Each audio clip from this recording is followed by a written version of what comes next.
Hi, my name is Khleif, and I'm the host of the Lifetime Cash Flow Through Real Estate Investing podcast. And every week I interview multifamily rock stars, and we talk about how they've built incredible wealth for themselves and their families through multifamily properties. So hit the like and subscribe buttons to get notified every Monday when a new episode comes out. Let's get to it. Welcome to another edition of How to Build Lifetime Cash Flow Through Real Estate Investing. I'm Khleif, and I'm thrilled you're here. And I'm super excited about the dynamic woman that I'm interviewing today. Her name's Veena Jetti, and she's the founding partner of Vive Funds. Let's see, where do I start?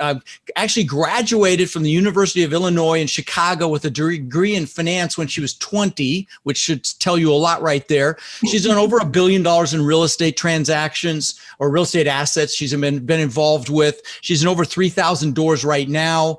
But you know, what's really cool, she's also a philanthropist. So she founded and serves on a board of a nonprofit. Basically she helps companies and charitable organizations develop better disaster recovery protocols. So I want to actually dig into that a little bit, but very excited to have you on the show, Veena.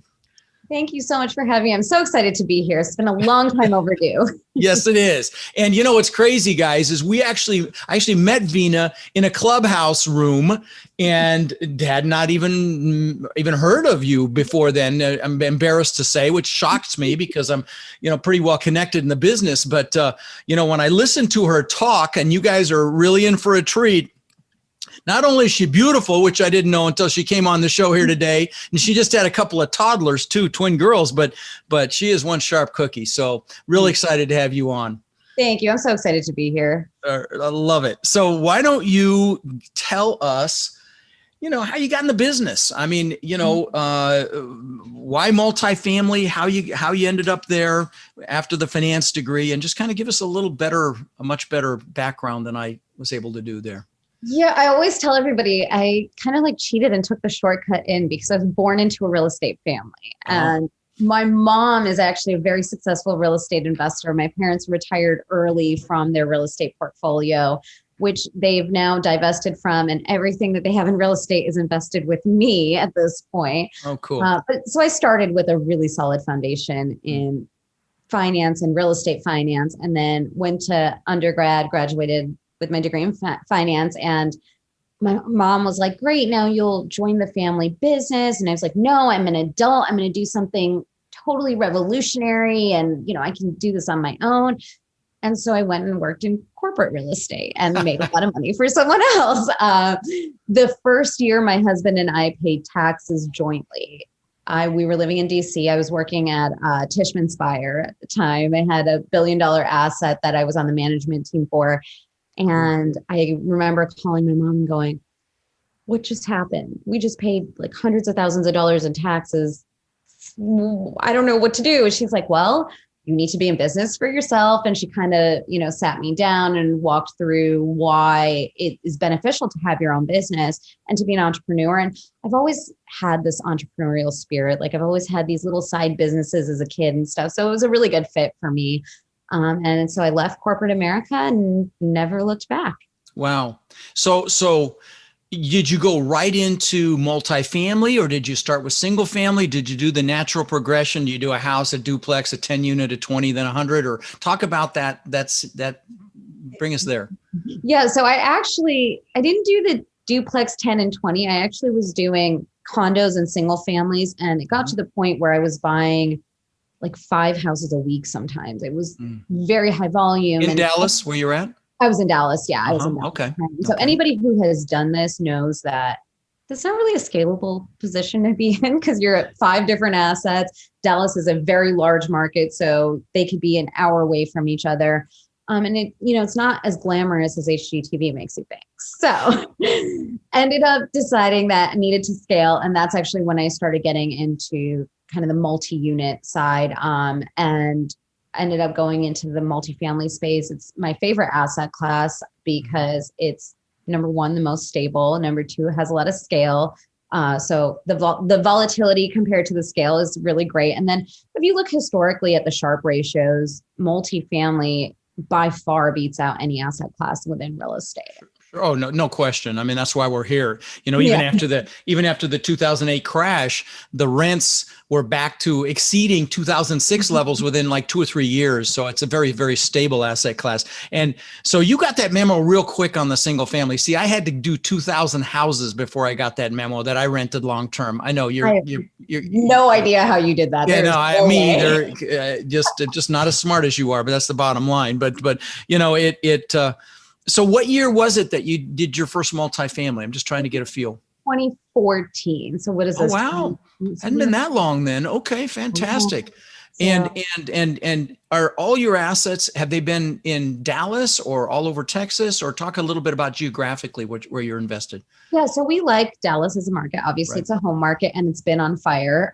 So we have assets currently. We have Dallas, Jacksonville, Orlando, and Atlanta. Well, and by Atlanta, I mean technically it's Marietta, but it's Atlanta. Mhm.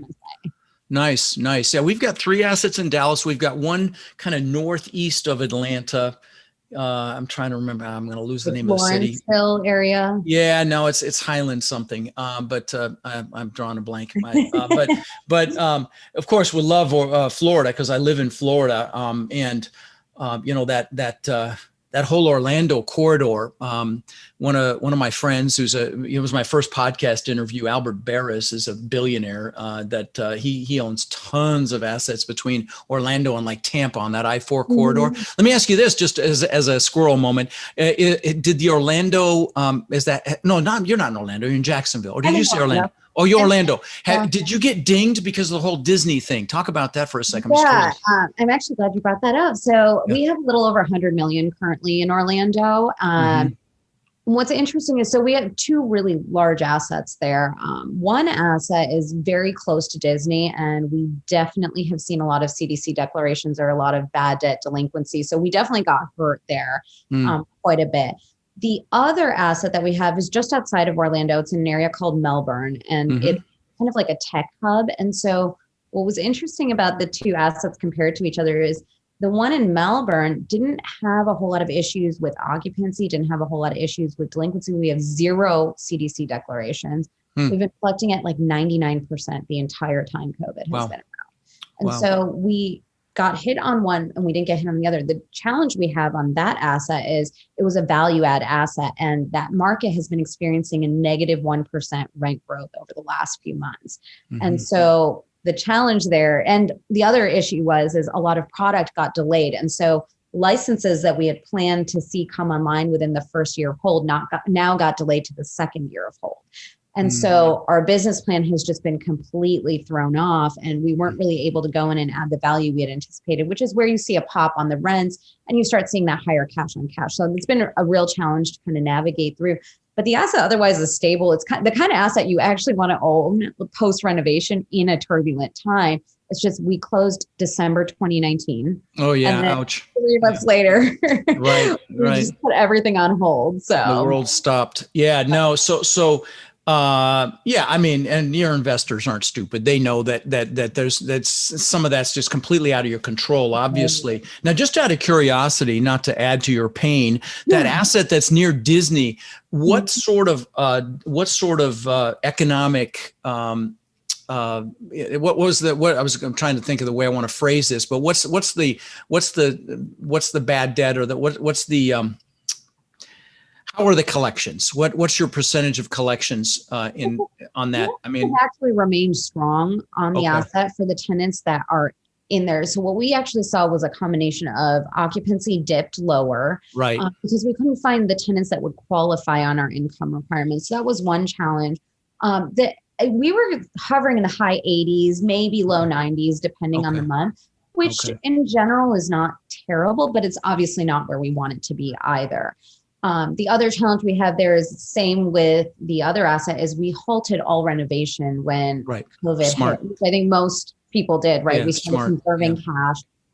We switched from monthly distributions to quarterly distributions, which, I hate doing that because I want to perform for investors. And it was a totally different market when we went into that asset than we're going into today. And so I always tell people now it's easy because I have a cheat sheet. I know COVID is a thing. I can underwrite for COVID today. Sure.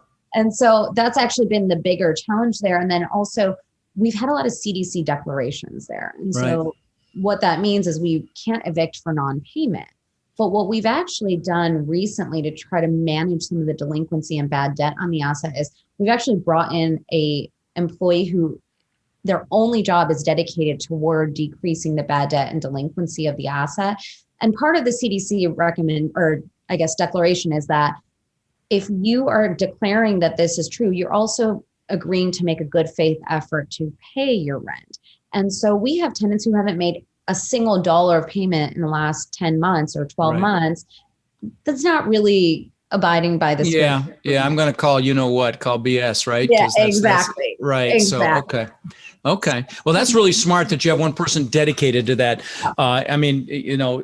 Now are those, what asset class would you say those two assets in Orlando are? Are they B assets? What are they? Yeah, C? the one that's faring a little bit better is probably closer to like a B plus, A minus, and the other one's a solid B asset. One's 80s vintage, the other one's early 2000s vintage. Well, from my understanding nationally, back in the big crash in 08 and 09, multifamily only pulled back, all things being equal, about 11% is what is the number I heard. And so, that's about where you're at 80, what it was at 89, 88%, 89%. And, in light of, Disney effectively shutting down, that's still pretty freaking amazing. Right. Yeah. So, you have to look at it from the glasses half full side. Yeah. So, you got into real estate because of the tax issue. Talk a little bit about, so what was let's talk about your first deal. What was your first multifamily deal? Was it in Dallas? How many doors was it? How'd you find it? Was it scary? How'd you push through the fear? Talk about that first deal. Yeah, it was absolutely terrifying. So the first deal I raised money on was actually before my multifamily. I actually had like a small new development community. By community, I mean, it was custom luxury homes. We had bought 5 lots to build these like $1 million plus houses here. Spec? Yep. Spec. Wow. $1 million spec homes. Okay. Yeah. That's pretty brave. Okay. It was totally brave and absolutely insane. I remember we were it was my first time raising money. Usually we just financed it from our own family. And I don't think I slept for like 6 weeks straight. I'm pretty sure I cried myself to sleep every single night thinking we were not going to be able to close the deal. Because you and I both know if you don't close the deal, if you retrade, that is the kiss of death in any market that you're in. And or you lose your hard equity or hard earnest money, right? So, that's pretty freaking painful too. It is. Wow. And I will say that we've never retraded a deal. And so I haven't had that experience, but I will say for me, the reputational hit is way more expensive than any dollars lost. I can make those dollars back. I can't reframe my reputation. And that's what's harder for me. So you've never retraded a deal. Fantastic. Yeah. And guys, of course, retrade means to renegotiate. And, brokers don't love that, guys. And brokers can make you wealthy. So, if you're known to renegotiate, you're not going to get deals because that makes them look bad to their sellers. And, and it means that you don't know what you're doing. You're not going in there and doing the important due diligence that you should be doing ahead of time. So you're not wasting everybody's time. Of course, unless something is misrepresented that's significant or missing that's significant, that would be the exception, of course. Absolutely. But right. Okay. And that's the thing, right? Is like, if you keep a reputation for not retrading deals, right, you might have to. If you do enough transactions, at some point, you're going to have to retrade a deal.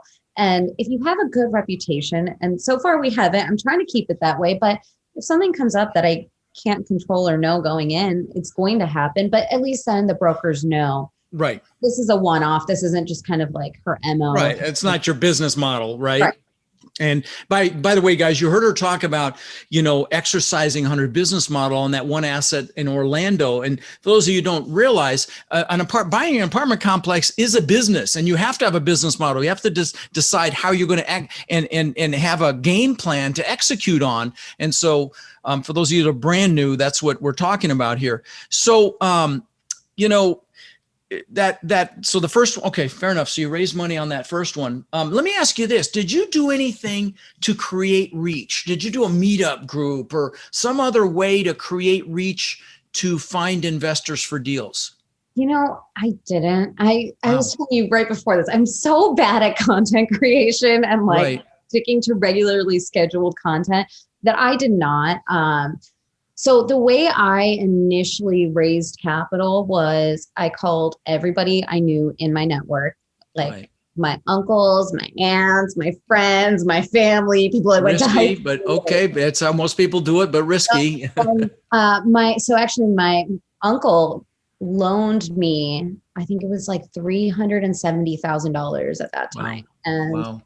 he loaned it to me just basically saying, I've known you since you were a little girl. I believe in you. Go and Oh, that's flourish. beautiful. That's And beautiful. yeah, so him and then, my parents also like Right. their business had a little bit of help there. But Nice. then other than that, I had a lot of people that did believe in me and Nice. I had the resume too, right? Like I had a lot of corporate experience. So it was a little bit Mm. different. It was a little Oh bit yeah. than Yeah. someone who's coming into this for the first time. And I was trained at some of the best real estate companies in the world. And so Right. a little bit different, but that's how I initially raised funds. And now the vast majority of my capital is from word of mouth. So the KPIs I look at that are probably a little different than what other people look at is I look at how many investors invest in 2 or more deals with me. Mm. Because I care about that metric the most Mm. because 80% of my investors right now, previously it was 90%, but now it's about 80% are invested in 2 or more deals with me. Mm. Yeah. That's important to me because that tells me that they like what we're doing. They trust me. They believe in what we're doing. And so they continuously will reinvest. Yeah. The other 20% today, it's because I just don't have enough deals right now. Oh, So no, I get it. No, there's plenty of money out there right now. It's finding the deals.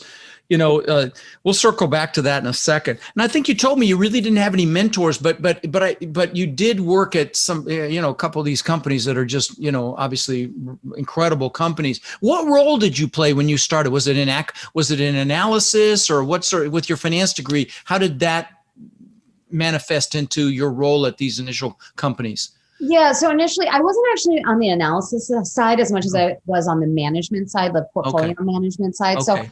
I was seeing a lot of different aspects, but not any one aspect so narrowly. So, we're looking at like rent rolls and we're looking at leases and trade outs. And, obviously you're making analysis on the portfolio in general, but. Were you in other asset classes as well, or just multi? Well, no. No, I was actually in commercial. So Okay. at Tishman, I was in large office. Okay. So Okay. the asset I was in took up a whole square block in DC on K Street. Wow. So it Wow. was big. Yeah, it was big. That's an asset right there. Yeah. Okay. Wow. Very cool. When you started out in this business, were there any aha moments, any moments you're like, that were pivotal, epiphany moments for you? Gosh, I have them like every day, every hour. So yes, there's many. Well, anything come to mind when you were just getting rolling? Okay. Like that first multifamily deal or, anything come to mind? I wish I would have started going into multi even sooner than I did and just kind of skipped single family altogether. I think probably a lot of people say that, hindsight being 2020. So I think that was like an aha moment for me there. I think too, I spend a lot of time even now investing into processes and the customer experience around my brand. And I really okay. Hold on. I want you to drill down on that. I'm not going to let that slide by. Not going to let that slide by. Yeah. By the way, you already answered my last question, which is if you could tell your 20-year-old self, what might you do differently? It was you'd have gone bigger, faster, right? You wouldn't have messed with single, right? And I ask that question every time because I want my peeps to hear it every time, so they don't waste time with the tiny stuff. But anyway, so you work on your processes. Now you've got that asset management background, which they obviously saw that in you. And that's what we're talking about here, because guys, every business is nothing but people and systems. So if you get the right people and you line out the right systems. So talk about the processes. Just please drill down on it a little. Yeah, I'm improving it all the time. So as I'm saying this to you, I'm going to hopefully find something that works even better and change it again. So that's a kind of an example that this is always something that should be evolving in any business. Mm-hmm. But for me, I really focus on what the customer experience is like. So my investor experience is kind of the priority for me. And so, you're talking investor, you're not talking resident. Okay. Interesting. Both, okay. actually. So for me, I don't touch the residents on a day-to-day basis because we have property management, third-party property management that handles the day-to-day with residents. But on the investor side, I interact with my investors all day long. So but I do want the resident experience to be great as well, because obviously they're the ones that are making your business model work. So we do a lot of really interesting things on the tenant side, but as far as the client side goes, investor side goes, I invest into softwares and products that will allow them to have a better experience. I'm currently in the process of expanding my tech team so that they have the ability to onboard into my portal with a tech team that can help them exclusively versus having to reach out to me and then me going and reaching out to someone else. So, those are like little changes I've made to my business as time's gone on. And I wish I would have, the aha moment for me would have been, I wish I would have invested in these processes right out of the gate. And I just save you a lot of brain damage. Yeah, I didn't know how important they were going to be. It's so much easier to implement them at the onset than it is to implement them retroactively. Yeah, we're actually, I'm forming a new partnership right now with a real rock star. I'm really excited about. His name's Scott Holmes. And we're actually exploring portals right now ourselves. And what portal are you using, may I ask? So I'm actually getting ready to put everything onto Groundbreaker. Groundbreaker. I've not even heard of that one. Oh, okay. And then this is a portal for syndications and investors and K1s and communication. Does it have a CRM component? It does. Yeah, it does. That's really important. Okay. Groundbreaker. Well, Tricia, I'm really glad I asked, because we will look at that one before we make a decision. Yes, well, you definitely should. So they just got a free plug to tens of thousands of people, but let's see. We'll see how it goes here. So let me ask you this: what does hold on, before we move on, you said you're always looking to improve the resident experience. Can you speak to maybe that a little bit? Because you use third party, you haven't gone vertically integrated, which I admire because it's such a pain. But can you speak to what sort of KPIs you're looking at when you are on your weekly calls with your third party property management partners, and maybe what suggestions you've made to improve that resident experience?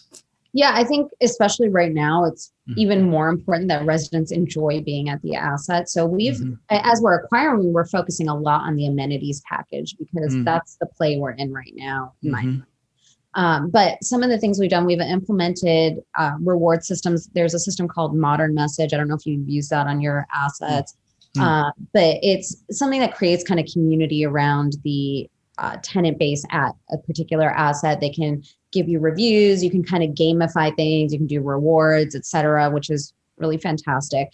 The other thing that we've done is we've actually implemented a lot of AI across our assets. So what I mean by that is number one, in underwriting, we started to implement artificial intelligence to give us better predictors of where the market's moving, what our line items on our pro forma could and should be.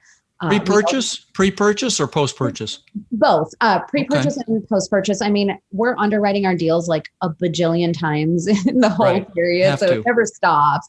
And then when we are in the asset itself, we utilize AI for our pricing. So our LRO systems have actually been really instrumental during COVID, especially. To track where other assets or other comps are, where we can push rents to. So we want to squeeze every dollar out of these assets that we can. So that's been another really great use of AI, and also the maintenance side. So there's a lot of decision logic that you can use, and we're still kind of implementing it into some of our assets, but being able to utilize AI to decide on repair versus buy decisions. If we see kind of issues that pop up, let's say unit 207 has a plumbing call to the kitchen every 3 weeks. Okay, well, now that's going to kind of flag for us, and we can kind of look further into and see what the cause of it is. Is the tenant constantly putting something down a garbage disposal that they shouldn't be, or is it time to replace garbage disposal? Yeah, so you can make better decisions. And it allows us to respond faster and more effectively to tenant requests as well. Nice. So your team at Jive, are they all focused on What is it? What? Sorry, did I say it wrong? Sorry. Oops. Sorry about that. Right. Vive, VIVE, guys, VIVE funds. So your team at Vive, sorry. And I know you do micro lending. Is that part of that as well, or is that in a different entry? Is that somewhere else? Micro lending. Oh, I thought I saw that lending team at Okiva. I'm sorry.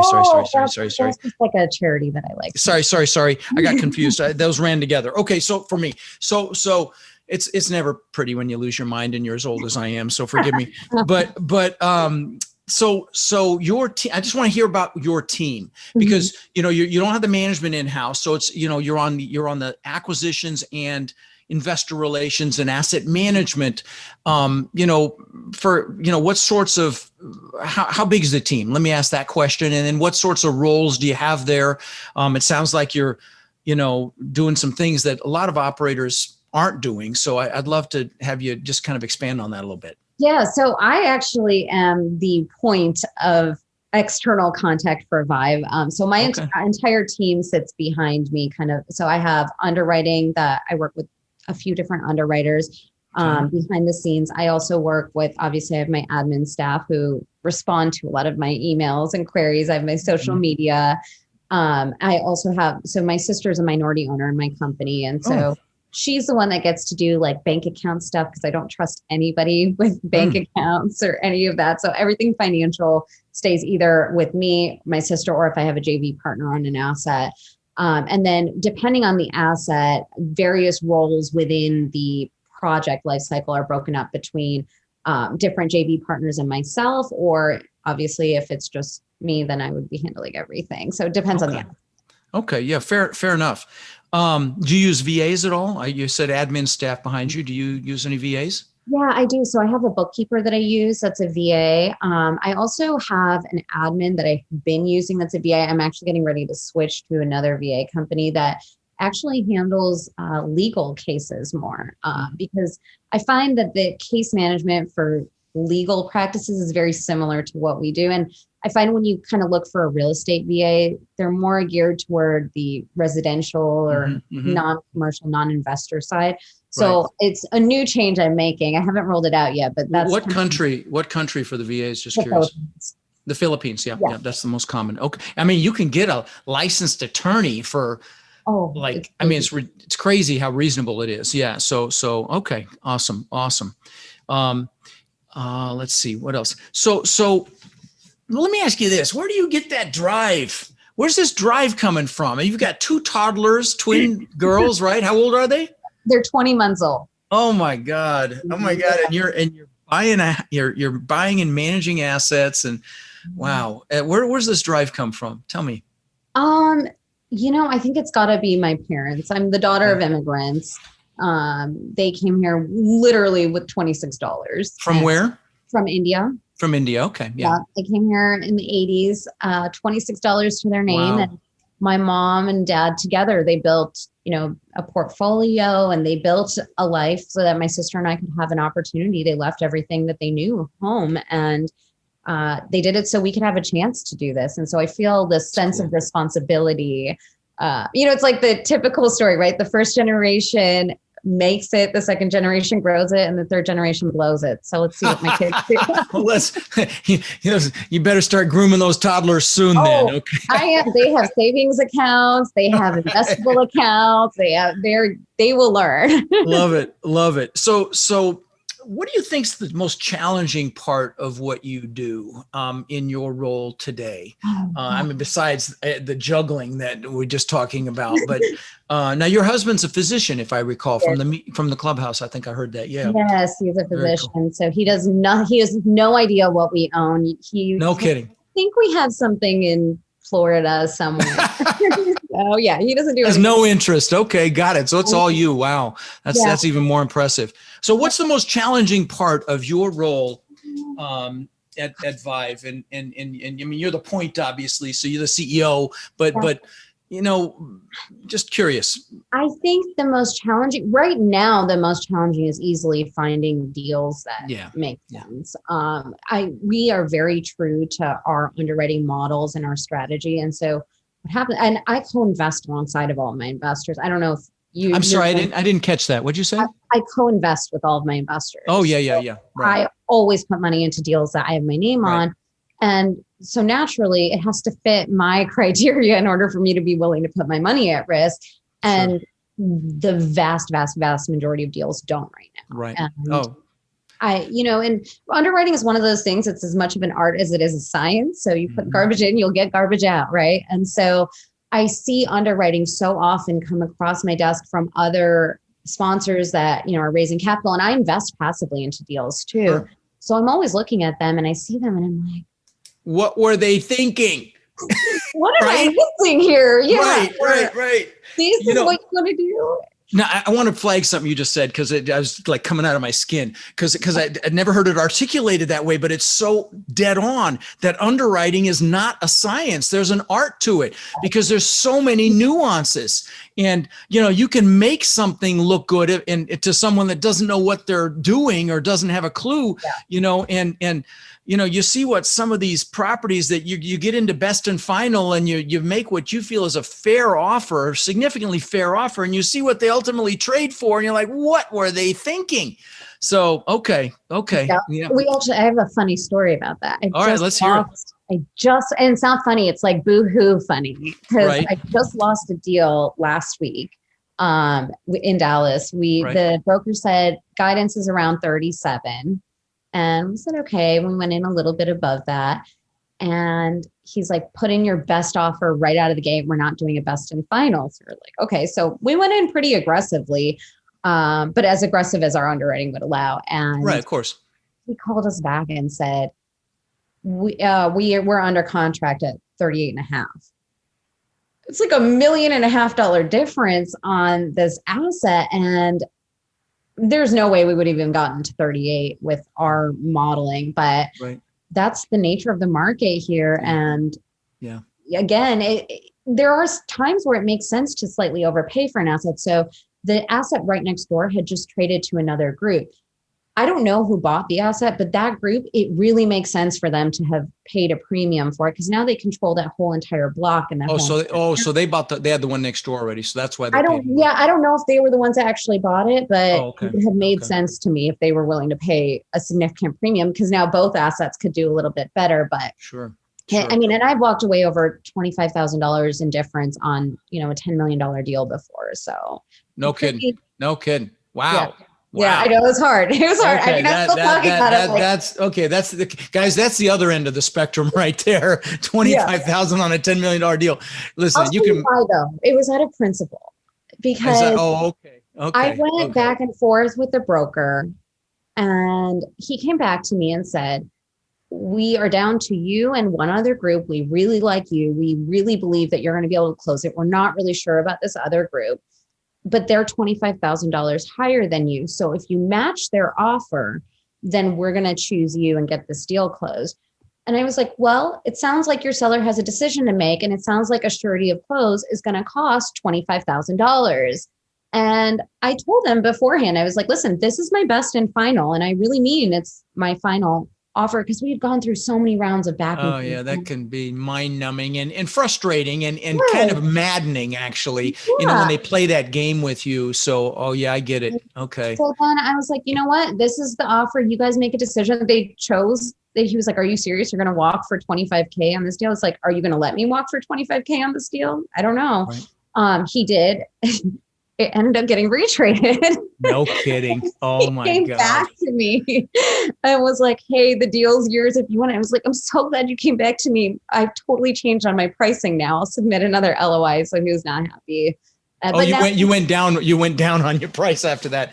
Okay. That's what you get. By the way, I don't know, I'm sure this has happened to you as well. Like, you just missed out on that deal you just talked about, the one recent one.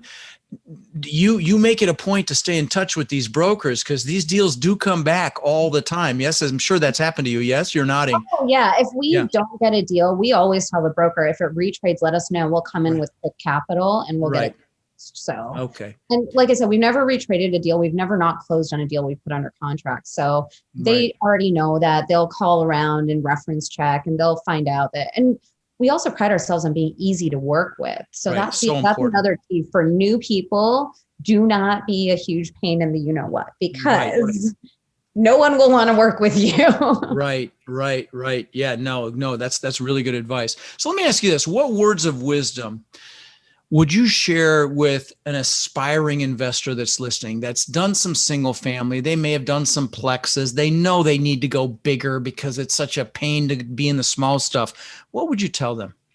I mean, I always start with the numbers really are everything. And if you have good numbers and a good business plan, then you can execute on it. So I always tell people to learn how to underwrite, first and foremost, whether that's, finding a program like yours or whatever they can do to really understand the underwriting and how to look at the numbers. I think that's absolutely key for anybody, regardless of what position you'll play within the deal. You have to understand the numbers. Right. Second is find a partner that you can trust or you can lean on, that you can work with, someone who's done this before. You can borrow their resume and lean on them to give you good guidance. I think that's the second thing. And the third thing is don't get stuck in analysis paralysis, because that will happen to most people, because it's scary. Like I said, I cried for like 6 weeks straight thinking I'd have to sell all of my worldly possessions to close this deal. The first one is the most painful, but after you get that first one under your belt, it gets so much easier. And the next one after that gets easier. And so you will be able to get a faster momentum going and treat your investors the way you want to be treated. Of course. For me, everything in my business stops and starts with how investors are being treated, what their investor experience is. And I think that's really important. I think it's helped me build a really good brand. I get a lot of referrals from that alone. And I think that's an important focus. You bet. No, you bet. Especially because you didn't go out and create reach like through a podcast or a meetup or, some other social media mechanism. Most of the big hitters that I've had on the show, like you, have had a meetup, this pre-social media. They've had or there was a real estate investor club at that point before meetup.com even came around. And so, that just speaks to your integrity and the fact that you've got it through networking. Well, let me ask you this. You've got your parents in the business. What do you think is the best advice you've ever received? Oh, ever? Yeah. Oh, gosh.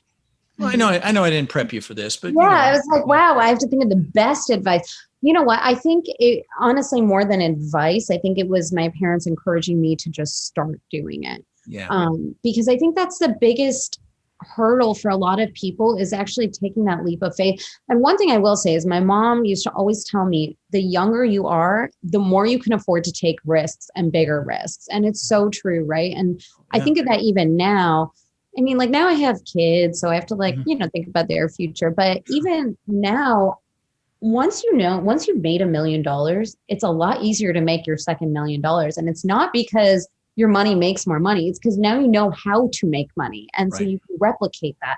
And I mean, this better than anyone. I can lose it all today and I can make it all back again. And I'm confident in that now. Yep. I do know that better than most. Yes. I know you do. So, let me ask you this. Do you have any previous failures or big setbacks that set you up for future success? What comes to mind is like the doozy? Oh gosh, I have so many. We all do, right? All the time. I think that, so one big thing that you can learn from this mistake is, I've had businesses that I've started with people that I knew and trusted, and, it's like a handshake and everything feels good. And there's not a great set of operating agreements. And that can be very expensive when things do not go well. Right. So you've had partnerships that have not ended in the most positive manner. Yes. I know I have. So yes. I've had that happen. I think the best way to kind of handle that is to plan before you go into business and make sure everything's written ahead of time. I have a book on this. Questions to ask when forming a partnership. And I'm trying to remember. It's partnership. Text partnership to 72345. You get this list of questions, because a partnership, you guys have heard me say this before, it's easy to get into like a marriage. It's easy. The emotions are excited and it's very hard to get out of. Yes. Ask me how I know. Ask Veena how she knows. Ask all the big hitters that I interview on this podcast how they know, because it happens all the time. It does. So Yeah. All right. That's awesome. That's really good. So do you have any favorite quotes or books or things that inspire you? What comes to mind when I ask that question? Or maybe a book that you've gifted more than another to people? I always tell people that my parents made me read The Millionaire Next Door when I was like a kid. Yeah. Good And one. I thought it was the most boring thing ever. But now I've read it a whole bunch of times willingly. And I really love that book as a good base for anybody who is just interested in personal finance. It doesn't even have to be real estate related. Yeah. And as far as quotes go, when it comes to real estate, especially in the rooms I've been speaking in on Clubhouse and whatnot, I feel like I'm always saying this over and over. The best time to plant a tree was 20 years ago. The second best time is today. And I feel like that's so important in real estate specifically. And tell me your thoughts on this, but I feel I completely agree. Right? I mean, what can you buy that someone else pays off? So get started though. That's the key is get freaking started. Exactly. Right. Like today, start now, whatever you're going to do, make a step in that direction right now, because a lot of people think, oh, I wish I would have done this in my 20s. I wish I would have done this in my 30s. And that's great, but you can't invest in hindsight. So now's the time to do it. And, I just tweeted this out that compound interest is the eighth wonder of the world, right? Those who understand it, earn it, and those who don't pay it. And this is exactly what it is with investing, even in real estate, because we compound our investments, and money isn't actually the limiting factor. It's time. That's the commodity. It's the only non-renewable resource we have. Yep. That's the most important resource we have. So you can't squander it. Yes. And it's going by. This second right now is over right now. Yep. You've got to take action. Yep. No, I love it. I love it. So what is last question, because you already answered the one I normally ask last. What is your definition of success? Oh, for me, it's a happy and healthy family, and being able to spend time with them and knowing that they're well taken care of.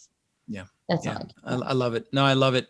And when I saw on your bio all the stuff you do to make the world a better place, when I interview students to come into my Warrior Mentorship program, I ask them, what's the why that you have? And whenever I hear something that's outside of them, I know success is inevitable because, power moves to those who serve and want to make the world a better place. God, whatever your belief system is, it just doesn't matter. Even if it's just the universe, it's just the way it works. So listen, this has been such a treat to have you on the show and meet you finally after hearing your voice enough times. So thank you so much for coming on and adding incredible value. And I'm sure that we'll see more of each other now. So yes, thank you so much for having me. It's been so much fun. Likewise. All right. Well, you take care. Okay. You too.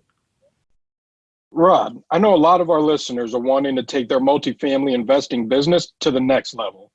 Now, I know you've been hard at work helping our Warrior students do just that using our ACT methodology, which is awareness, close, and transform. Can you explain to the listeners how they can get our help? You bet. Guys, we've been going nonstop for 3 years, building an amazing community of like-minded people. And our coaching students, which we call our warriors, have had extraordinary results. They've purchased thousands and thousands of units. And last year, we did over 1,000 units with our students. And we're looking to grow this group and take it to the next level. We're looking for people who want to follow a proven framework that's really step by step and then leverage our systems and network to raise equity, to find and close deals, and to build partnerships nationwide. Now, our warrior community is finding success in any market cycle.